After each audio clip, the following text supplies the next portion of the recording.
सभी को मेरा सुप्रभात। मेरा नाम अर्चना खरे है। मैं आपकी हिंदी शिक्षिका हूँ। आज मैं आपको हिंदी का पाठ 8 बीमार का हाल इस पाठ को बताएंगे। इस पाठ में देवी दयाल जो लाला देवी दयाल थे वो बहुत ऊंचा सुनते थे। ठीक है। उनके पड़ोस में एक पंडित सूखमल जो थे वो बीमार पड़ गए थे। तो देखिए जो जिनको ऊंचा सुनाई देता है या मतलब दिखाई नहीं देता, ऐसे लोगों के प्रति जो लोग रहते हैं ना, बहुत कम ही लोग रहते हैं जो उनके प्रति दया दिखाते हैं। तो बहुत सारे लोग ऐसे रहते हैं जिनको ऊंचा सुनाई देता है तो वो उससे कतराने लगते हैं। तो जैसे ही देवी दयाल लाला जी अपने मोहल्ले में अपने घर के बाहर निकलते हैं तो लोग उनको देखकर भागने लगते थे। क्यों? क्योंकि उनको एक बार को 4 बार बोलना पड़ता था और उनको कोई भी बात समझ में नहीं आती थी। लोगों को बहुत तेज़ चिल्लाना पड़ता था, इसलिए लोग उनको देखते थे और छुपते थे, भागते थे कि उनसे हमको बात ना करनी पड़े। तभी उनके पड़ोस में जो पंडित सुखमल थे वो बीमार पड़ गए। कई दिनों तक बीमार रहे। तो उनकी पत्नी जो थी, लाला जी की पत्नी, वो उनके घर जाकर उनका हाल चाल ले आती थी। एक दिन उन्होंने अपनी पति से बोला कि एक बार पंडित जी का हाल चाल आप भी जाके पूछाओ। पड़ोस की बात है, न जाने से बुरा लगता है। सच्चा पड़ोसी तो वही होता है जो दुख में साथ देता है। लाला जी की जो पत्नी थी उन्होंने अपने पति को समझाया कि पड़ोस में जो पंडित जी बीमार हैं आप उनको जाके देख आइए। क्यों? क्योंकि पड़ोस में रहकर अगर नहीं देखने जाएंगे तो ये अच्छी बात नहीं है। तो आप उनको जाके देख आइए, क्योंकि जो सच्चा पड़ोसी होता है वही दुख में साथ देता है। ये सोचकर लाला जी बोले, मुझे सुनाई तो देता नहीं है, वे ठहरे बीमार आदमी, कमज़ोरी की हालत में आवाज़ भी ऊंची नहीं निकलेगी, मैं उनकी आवाज़ कैसे सुन पाऊंगा। तब उनकी पत्नी उनको समझाती है, चिंता की कोई बात नहीं, बीमार आदमी से कोई लंबी चौड़ी बात तो करनी ही नहीं होती, 1-2 बातें करके वापस आ जाना। तुम पहले पूछना, मतलब उनकी पत्नी जो लाला जी की पत्नी रहती है वो लाला जी को समझाती हैं कि पहले पूछना पंडित जी तबीयत कैसी है। पंडित जी कहेंगे मैं पहले से अच्छा हूँ। लाला जी ने पूछा, इसके बाद क्या पूछूं? पत्नी बोली, पहले यह पूछना खाने में क्या क्या मिलता है। जब वे कुछ बताएं तो कह देना ईश्वर करे खाया पिया शरीर को लगे। चलते चलते यह भी पूछ लेना कि इलाज किसका हो रहा है। बताने पर कहना जल्दी आराम मिल जाएगा। मतलब जो उनकी लाला जी की पत्नी थी उन्होंने उनको 3-4 प्रश्न के उत्तर बता दिए कि ये ऐसा ऐसा पूछना और इसका उत्तर ये देना। लाला जी इन प्रश्नों को दोहराते हुए पंडित जी के घर पहुँचे। पंडित जी ने जब लाला जी को आते देखा तो बेहद खींच गए। अंदर से वो बहुत झुंझला गए। अंदर से उनको बहुत कष्ट होने लगा लाला जी के पहुंचने का। सोचने लगे कि बीमारी की अवस्था में भी कोई चैन से नहीं लेटने देता। अब चले आ रहे हैं ये मेरा सिर खाने। क्यों? क्योंकि उनको पता है पंडित जी को कि एक बात हम बोलेंगे तो उनको समझ में तो आनी नहीं, इसलिए हमको तेज से चिल्लाना पड़ेगा और हम बीमार हैं, हम तेज से नहीं बोल पाएंगे, तो उनको एक ही चीज़ को हमको बार बार बताना पड़ेगा। इसलिए वो अंदर ही अंदर खींच रहे थे, गुस्सा रहे थे।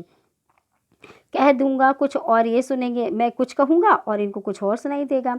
कमरे में पहुंचकर लाला जी बोले, आपकी बीमारी की खबर सुनकर बड़ा दुख हुआ, तबीयत पहले से तो कुछ अच्छी है ना। पंडित जी ने चिढ़कर कहा, अच्छी क्या है, मर रहा हूँ। मतलब उन्होंने भी खींच के जवाब दिया कि अच्छी क्या है, मर रहा हूँ।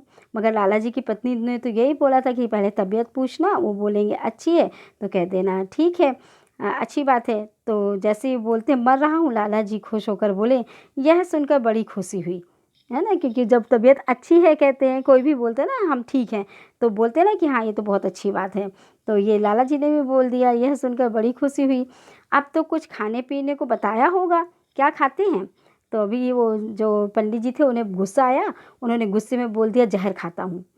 लाला जी बोले, ईश्वर करे खाया पिया शरीर को लगे। क्यों? क्योंकि ये उत्तर उनकी पत्नी ने बताया था। और हाँ, इलाज किसका हो रहा है। पंडित जी का गुस्से से बुरा हाल था। उन्होंने कहा यमराज का।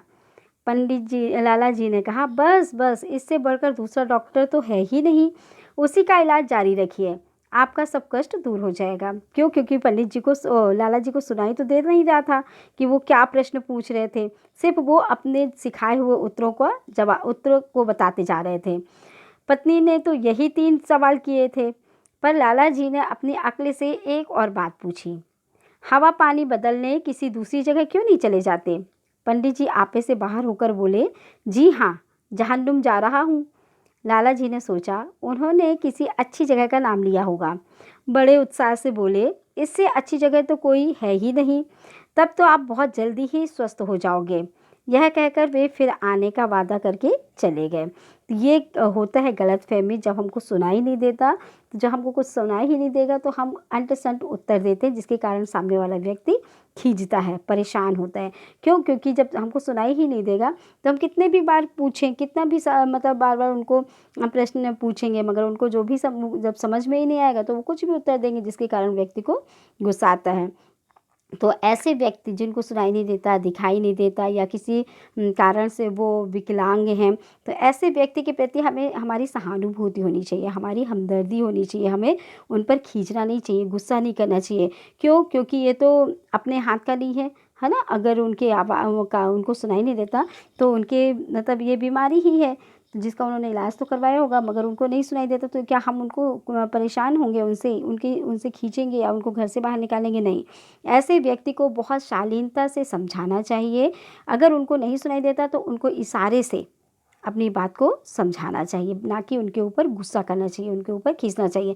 तो हमें किसी भी ऐसे व्यक्ति के ऊपर गुस्सा कभी भी नहीं करना चाहिए। जैसे एक एग्ज़ाम्पल बताया, जैसे घर में दादी हैं या बब्बा हैं या कोई बुज़ुर्ग है अपने घर में, अगर उनको सुनाई नहीं देता, दिखाई नहीं देता, या वो उनकी याददाश्त कमज़ोर है, वो किसी चीज़ को बार-बार पूछते हैं, तो हमको कभी भी उनके ऊपर गुस्सा नहीं करना चाहिए। क्यों? क्योंकि वो उम्र के कारण उनके साथ ऐसा हो रहा है ना? आज नहीं तो कल हमारी भी उम्र होगी, हमारे ऊपर भी कोई इसी तरीके से परेशान होगा, हमको भी कोई गुस्सा करेगा। इसलिए हमें किसी भी ऐसे व्यक्ति के ऊपर गुस्सा नहीं करना चाहिए, बल्कि उन पर दया, सहानुभूति दिखानी चाहिए, और जितने बार भी हो सके अगर वो पूछते तो हमें शालीनता से उनके प्रश्नों का जवाब देना चाहिए। आप भी ध्यान रखिएगा, कभी भी किसी के ऊपर गुस्सा करने की ज़रूरत नहीं है।